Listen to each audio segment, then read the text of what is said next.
Do you think anything you heard from Kneecap's Glastonbury set sounded criminal? So I heard of Kneecap's Glastonbury set, but I didn't hear Kneecap's Glastonbury set. It's not for me to decide criminality of others. But what I would say is I think people right across this country and right across many countries are trying in different ways to express their utter disgust and repulsion at the genocide that they're seeing happening in Gaza. And I think different people are trying to do that and do that in different ways.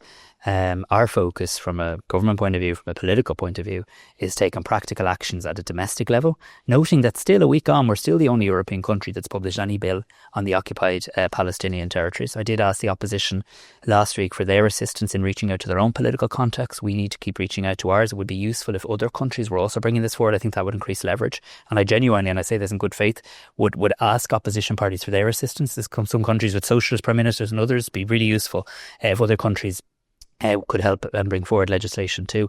And obviously working in terms of the review of the association agreement.